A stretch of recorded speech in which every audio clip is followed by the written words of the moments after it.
बच्चों, आप सभी का आपकी कक्षा में स्वागत है।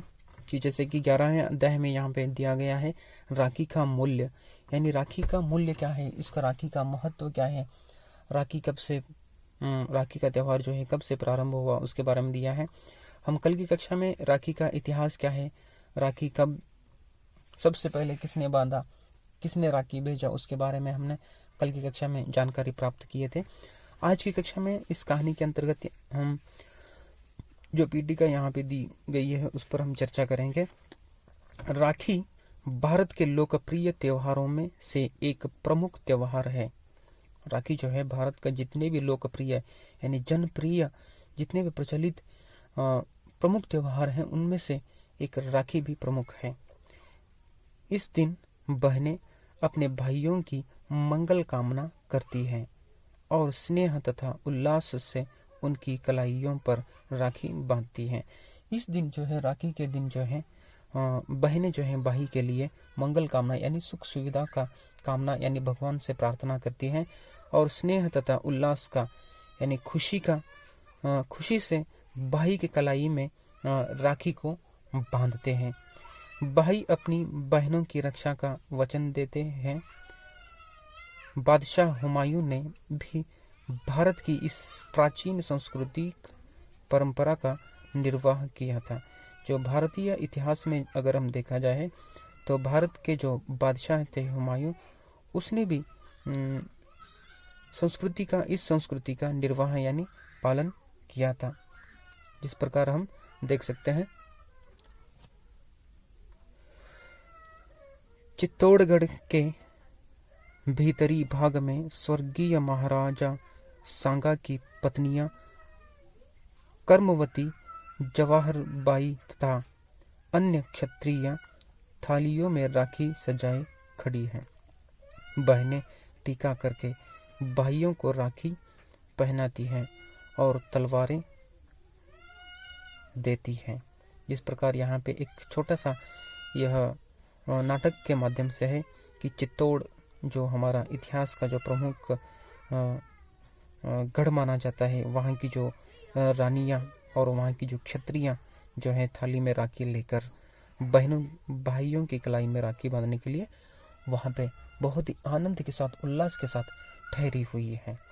कर्मवती, हाँ बाघ सिंह जी, युद्ध का क्या हाल है। कर्मवती कहती है, हाँ बाघ सिंह जी, युद्ध का क्या हाल है।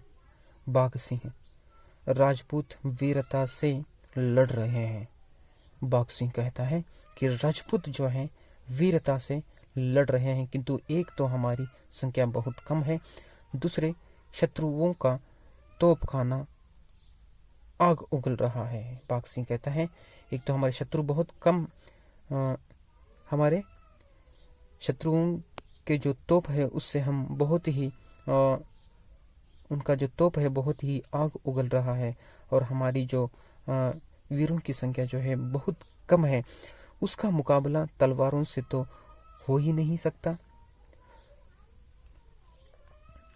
हमें मरना है, हम हंसते हंसते मरेंगे और बहुतों को मार कर मरेंगे, पर दुख तो यही है कि मरकर भी मेवाड़ के मान की रक्षा न कर पाएंगे।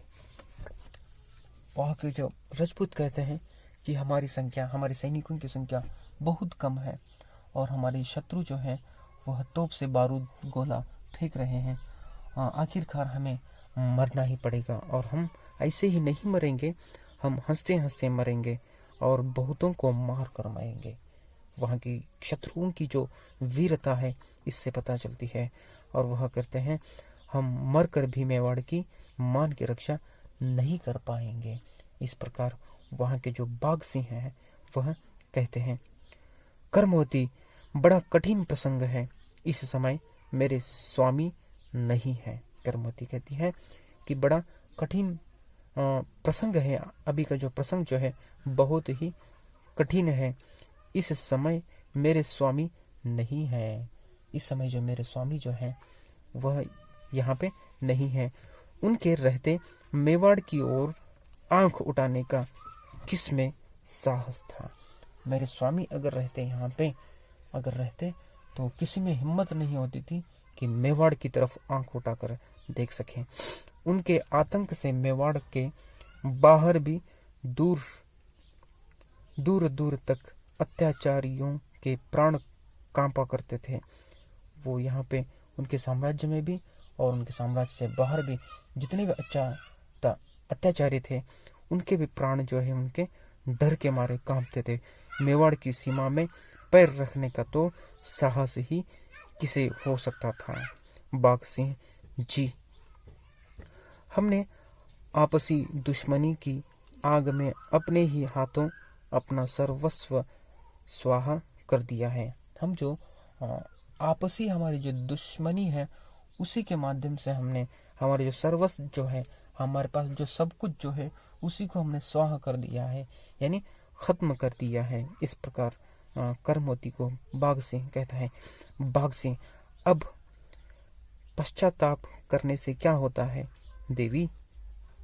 ऐसे प्रसंगों पर विवेक अनुशासन के चरणों पर झुक जाना चाहता हूँ।